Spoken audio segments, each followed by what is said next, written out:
Hello friend, आपका जे study classes में स्वागत है। अभी तक हम पढ़ रहे थे पी ब्लॉक के तत्व के बारे में। ठीक, आज का हमारा नेक्स्ट टॉपिक रहेगा और नया टॉपिक क्या, ओस्टवाल्ड विधि। मतलब ओस्टवाल्ड विधि के द्वारा हम नाइट्रिक अम्ल कैसे प्राप्त करते हैं। आज का हमारा लेक्चर 8 है। इससे पहले हम लेक्चर 7 तक कंप्लीट कर चुके हैं। लेक्चर 7 में हम क्या पढ़े थे? लेक्चर 7 में हम पढ़े थे कि नाइट्रिक अम्ल हम प्रयोगशाला में कैसे बनाते हैं। मतलब प्रयोगशाला विधि के द्वारा नाइट्रिक अम्ल के निर्माण की विधि, यही हम लेक्चर 7 में पढ़े थे। और आज हम पढ़ेंगे कि ओस्टवाल्ड विधि के द्वारा हम नाइट्रिक अम्ल कैसे प्राप्त करते हैं। और इसके बाद वाला जो हमारा लेक्चर आएगा उसमें हम देखेंगे कि बर्कलैंड और आइड की विधि या फिर आर्क विधि के द्वारा हम कैसे नाइट्रिक अम्ल प्राप्त करते हैं। ये पेपर के पॉइंट ऑफ व्यू से बहुत ही ज़्यादा इम्पॉर्टेंट है। प्लीज़ इस टॉपिक को ध्यान से पढ़िएगा। ठीक, हम देख लेते हैं कि ओस्टवाल्ड विधि होता क्या है। तो हम यहाँ पर सबसे पहले ही लिख चुके हैं। पहले क्या दरअसल में बात क्या है कि जानते हैं, हम पहले वीडियो बनाना स्टार्ट कर दिए थे और हमने माइक वाला इसको हमने ऑन ही नहीं किया था और ऑफ ही रह गया। चलिए हम फिर से बनाते हैं वीडियो। देखिए हम क्या किए हैं ओस्टवाल्ड विधि में। इसमें हम क्या किए हैं, देखिए एक आयतन अमोनिया लिए हैं। अमोनिया ठीक एक आयतन है तथा 8 आयतन वायु के मिश्रण को 800 डिग्री सेल्सियस ताप पर गर्म प्लेटिनम उत्प्रेरक के जाली में प्रवाहित करने पर नाइट्रोजन मोनोऑक्साइड गैस बनता है। ठीक, इसे समझिए।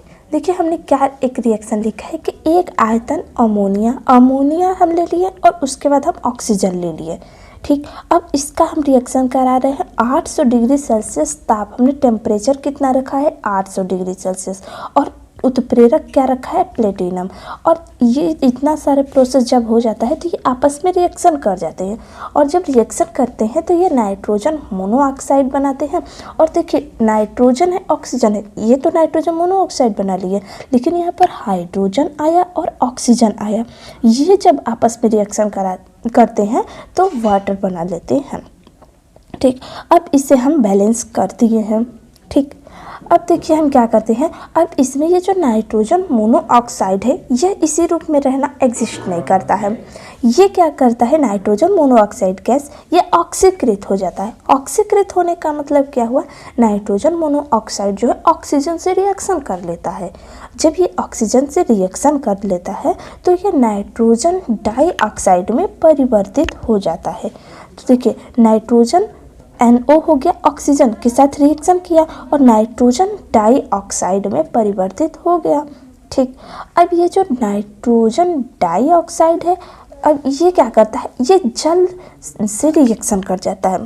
ठीक, जल का मतलब क्या, H2O। अब उसके साथ रिएक्शन कर जाएगा। जब ये रिएक्शन करता है तो ये क्या बनाता है, ये दो चीज़ बनाता है। क्या, एक होता है नाइट्रिक अम्ल और दूसरा होता है नाइट्रस अम्ल। ठीक, नाइट्रिक अम्ल और नाइट्रस अम्ल में अम्ल को बना देता है। अब ये जो नाइट्रस अम्ल प्राप्त हो गया, ठीक, अब नाइट्रस अम्ल क्या होता है कि अपने आप में टूट जाता है। ठीक, नाइट्रिक अम्ल तो ठीक है लेकिन नाइट्रस अम्ल इसी रूप में रहना एग्जिस्ट नहीं करता है। ये अपने आप को तोड़ देता है। किसमें तो देखिए वाटर में तोड़ेगा, फिर नाइट्रिक अम्ल बना देता है, फिर NO नाइट्रोजन मोनोऑक्साइड बनाता है। इन सारे प्रोसेस को हम फिर से बताएंगे आपको, लेकिन एक बार हम फिगर की तरफ चलते हैं। इसमें देखिए हम क्या करते हैं, देखिए ये रहा ओस्टवाल्ड विधि के द्वारा नाइट्रिक अम्ल के निर्माण की विधि। ठीक, मतलब ओस्टवाल्ड विधि के द्वारा हम नाइट्रिक अम्ल कैसे प्राप्त करते हैं। देखिए ये सारे प्रोसेस देखने में बहुत छोटा लग रहा है, मतलब हमने फिगर छोटा बनाया है ना, लेकिन ये सारी विधि बहुत ही बड़ी बड़ी चैम्बर के द्वारा होती है। ठीक, अब देखिए हम क्या करते हैं, सबसे पहले हम क्या लेते हैं, कैटालिस्ट चैम्बर, जिसे हम हिंदी में कहते हैं उत्प्रेरण कक्ष। उत्प्रेरण का मतलब क्या हुआ, देखिए इसमें हम क्या करते हैं, एक जाली लगा देते हैं। देखिए एक का हमने कई जालियाँ लगाई हुई हैं। ठीक, जरूरी नहीं है कि 3 ही जाली हो, इससे अधिक भी हो सकता है, इससे कम भी हो सकता है। कम तो शायद हो, अधिक ही होंगे। ठीक, अब ये जो हमने जाली लगाई है ये किस चीज़ की जाली है, तो ये प्लेटिनम की जाली है। ठीक, अब ये क्या करता है, इस प्रोसेस में हम क्या करते हैं 800 डिग्री सेल्सियस, मतलब ताप कितना देते हैं 800 डिग्री सेल्सियस। ठीक, ये तो रहा कैटलिस्ट चैम्बर की बात है। अब इसमें हम क्या करते हैं, अब अमोनिया और ऑक्सीजन के मिश्रण, कितना मिश्रण है, अमोनिया का 1 और ऑक्सीजन का 8, इन दोनों के मिश्रण को हम क्या करते हैं कैटलिस्ट चैम्बर में डाल देते हैं। जब हम अमोनिया को और ऑक्सीजन को इन कैटलिस्ट चैम्बर में डालते हैं तो यहाँ पर 800 डिग्री सेल्सियस ताप है और प्लेटिनम जाली है, ये आपस में क्या करते हैं रिएक्शन कर जाते हैं। जब अमोनिया और ऑक्सीजन रिएक्शन करेंगे तो नाइट्रोजन मोनोऑक्साइड और इसके साथ वाटर निकल जाता है। ठीक, अब इसमें से हम नाइट्रोजन मोनोऑक्साइड को यूज में ले लेते हैं। अब कैसे लेंगे, देखिए नाइट्रोजन मोनोऑक्साइड अब इस धर से होते हुए, मतलब कैटलिस्ट चैम्बर से होते हुए ऑक्सीडाइजिंग चैम्बर में जाता है। जब ऑक्सीडाइजिंग चैम्बर में नाइट्रोजन मोनोऑक्साइड जाता है तो ये क्या करता है, ऑक्सीडाइजिंग चैम्बर, देखिए नाम से यह स्पष्ट हो रहा है ऑक्सीडाइजिंग मतलब ऑक्सीकरण कक्ष, ये ऑक्सीजन देगा, मतलब नाइट्रोजन मोनोऑक्साइड जो है ये ऑक्सीजन से रिएक्शन कर जाता है। जब ये रिएक्शन कर जाएगा तो क्या होता है कि यह नाइट्रोजन डाइऑक्साइड में परिवर्तित हो जाता है। ठीक, ऑक्सीडाइजिंग चैम्बर का मतलब समझ में आया कि ये नाइट्रोजन मोनोऑक्साइड को नाइट्रोजन डाइऑक्साइड में परिवर्तित कर देना का कार्य करता है। अब ये नाइट्रोजन डाइऑक्साइड क्या करता है, अब जाता है एब्जॉर्बिंग टावर में। अब देखिए ये वाला जो प्रोसेस है इसे हम कहते हैं एब्जॉर्बिंग टावर। ठीक, इससे हमने क्या कहा कैटलिस्ट चैम्बर, इससे हमने क्या कहा ऑक्सीडाइजिंग चैम्बर, और इससे हम क्या कह रहे हैं एब्जॉर्बिंग टावर कहिए या एब्जॉर्बिंग चैम्बर। ठीक, अवशोषण कक्ष, देखिए नाम से स्पष्ट हो, अवशोषित करने का कार्य करेगा। अब इसमें हम क्या करते हैं एब्जॉर्बिंग टावर में हम सबसे पहले क्या करते हैं क्वार्ट्ज के छोटे छोटे कण डाल देते हैं। क्वार्ट्ज पत्थर जो है इसके छोटे छोटे पत्थर होते हैं, उससे हम यहाँ पर डाल देते हैं और ऊपर से हम क्या करते हैं H2O की बौछार कराते हैं। ठीक, H2O की बौछार कराएं तो आपको ये देखकर नहीं लग रहा है एब्जॉर्बिंग टावर है ये क्या करेगा, ये कितना भी पत्थर क्यों ना पास रख ले लेकिन वाटर जो है इसमें से होते हुए यहाँ तक आ जाएगा।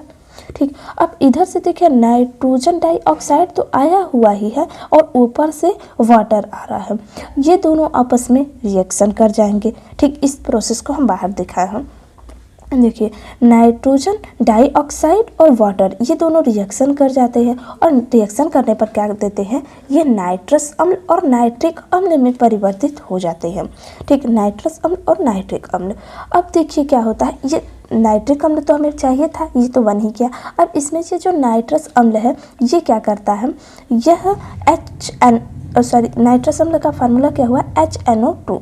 ठीक, ये अपने आप को तोड़ देता है, तोड़ने पर किस में परिवर्तित हो जाता है तो ये H2O में परिवर्तित हो जाता है और HNO3 मतलब नाइट्रिक अम्ल बना देता है और नाइट्रोजन मोनोऑक्साइड बना लेता है। अब इसमें से देखिए नाइट्रिक अम्ल पहले तो हमें प्राप्त हुआ ही था नाइट्रिक अम्ल, और ये HNO2 जो है ये भी अपने आप को तोड़कर नाइट्रिक अम्ल बना दिया, मतलब नाइट्रिक अम्ल की मात्रा यहाँ पर और बढ़ गई। ठीक, और जिसमें से ये देखिए NO नाइट्रोजन मोनोऑक्साइड क्या होता है कि ये हल्की गैस तो हो गई है, अब ये क्या करेगा ये ऊपर उठते हुए यहाँ से यह बाहर निकाल दिया जाता है। नाइट्रोजन मोनोऑक्साइड इस तरह एब्जॉर्बिंग टावर से बाहर निकल जाता है और हमें नाइट्रिक अम्ल शुद्ध रूप में प्राप्त हो जाता है। और यहाँ पर देखिए हम टोटी लगा दिए हैं, इसमें से हम क्या करते हैं जैसे हम खोलते हैं तो यहाँ पर HNO3 तो बन चुका ही है HNO3, और हम क्या करते हैं इसे हम किसी बाउल में या किसी बर्तन में हम इसे इकट्ठा कर लेते हैं। ये सारी प्रोसेस रही ओस्टवाल्ड विधि से नाइट्रिक अम्ल के निर्माण की विधि। एक बार हम फिर से आपको ये सारी प्रोसेस बताएंगे। ठीक, हम देखिए क्या किए, सबसे पहले हम क्या लिए कैटालिस्ट चैम्बर लिए जिसमें हम क्या किए हैं प्लेटिनम की जाली लगाए हुए हैं और ये इसमें हम कितना ताप दिए तो 800 डिग्री सेल्सियस ताप दिए।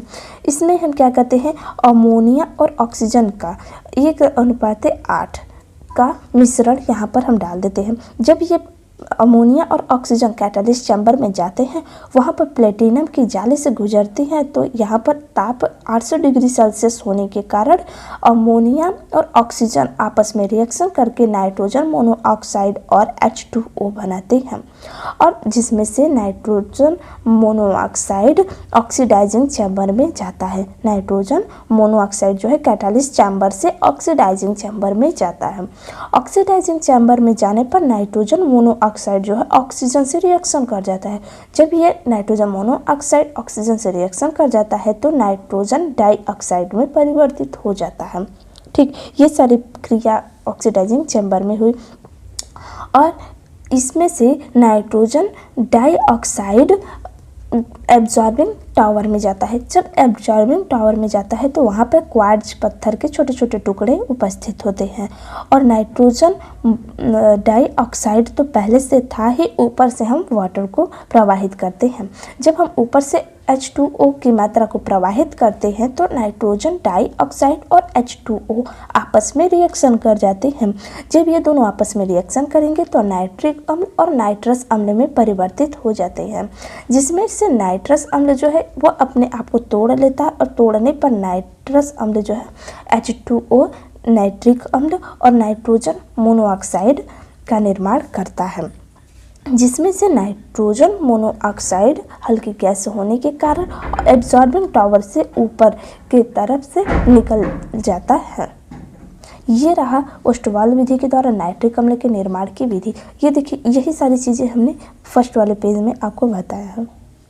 एक बार इस पेज को भी हम फिर से क्लियर कर दे रहे हैं। देखिए, ओस्टवाल विधि में हम क्या किए, 1 आयतन अमोनिया लिए थे तथा 8 आयतन वायु के मिश्रण को 800 डिग्री सेल्सियस ताप पर गर्म प्लेटिनम उत्प्रेरक की जाली में प्रवाहित करने पर नाइट्रोजन मोनोऑक्साइड गैस बनता है।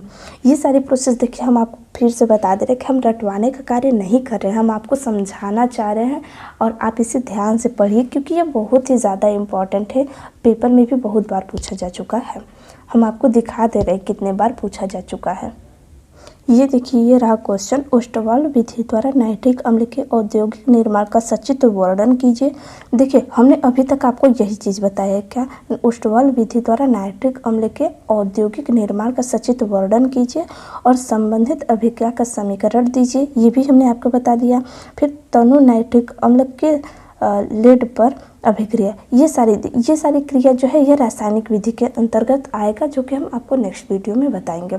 ठीक, अब ये देखिए कितने बार पूछा हुआ है, ये हमने कोई टाइप कर नहीं लाया है, ये देखिए क्वेश्चन पूछा गया है। और देखिए दूसरा क्या है, ओस्टवाल विधि द्वारा HNO3 मतलब नाइट्रिक अम्ल के निर्माण का वर्णन कीजिए रासायनिक अभिक्रिया देते हुए, और निम्न के साथ HNO3 की होने वाले अभिक्रिया का रासायनिक समीकरण दीजिए। मतलब ये सारी प्रोसेस है, इनका हम नाइट्रिक अम्ल के साथ रिएक्शन कराते हैं तो क्या बनता है, ये सारी रहा। ये इन सब के बारे में तो हम पढ़ेंगे नेक्स्ट वीडियो में कि मतलब रासायनिक विधि, जब हम रासायनिक विधि देख लेते हैं, मतलब रासायनिक अभिक्रिया हम देख लेंगे तो आपका ये पूरा टॉपिक जो है बहुत ही अच्छे से क्लियर हो जाएगा। इसमें कुछ ज़्यादा तो है नहीं, बस सारे प्रोसेस को ध्यान से देखना है और समझकर लिखना है। ठीक, अब हम जैसे जैसे बताते जा रहे हैं आपको वैसे ही लिखना है। क्या, देखिए ओस्टवाल विधि में आप क्या करेंगे, सबसे पहले 1 आयतन अमोनिया लेंगे तथा 8 आयतन वायु के मिश्रण को हम क्या करते हैं 800 डिग्री सेल्सियस ताप देते हैं, और गर्म प्लेटिनम उत्प्रेरक की जाली में प्रवाहित करने पर NO गैस बनता है, मतलब नाइट्रोजन मोनोऑक्साइड गैस बनता है। ये रहा रिएक्शन। फिर आप ये चीज़ लिख सकते हैं कि क्या नाइट्रोजन मोनोऑक्साइड गैस जो है ऑक्सीकृत होकर नाइट्रोजन डाइऑक्साइड गैस बनाता है। ठीक, अब ये रहा नाइट्रोजन डाइऑक्साइड गैस बना लिया। अब इसमें से नाइट्रोजन डाइऑक्साइड गैस क्या करता है, ये जल के साथ रिएक्शन कर जाएगा। अब जल के साथ जब रिएक्शन करेगा तो क्या करेगा, नाइट्रिक अम्ल बना देता है और नाइट्रस अम्ल में परिवर्तित हो जाता है। और जिसमें से नाइट्रस अम्ल क्या होता है, अपने आप को तोड़ देता है, तो जिससे H2O बनता है और नाइट्रिक अम्ल बन जाता है और नाइट्रोजन मोनोऑक्साइड बनता है, जिससे हमने आपको फिगर के माध्यम से सब कुछ बता दिया। ये प्रोसेस किस में हुआ था, कैटालिस्ट चैम्बर में हुआ था, और ये वाला प्रोसेस किस में हुआ था, ऑक्सीडाइजिंग चैम्बर में हुआ था, और ये वाला प्रोसेस किस में हुआ था, तो ये हुआ था एब्जॉर्बिंग टावर में। ठीक, हमने आपको पूरी की पूरी चीज़ें अभी तक आपको जितना भी बताया, आई होप कि आपको इसी लेक्चर में आपको समझ में आ गया होगा।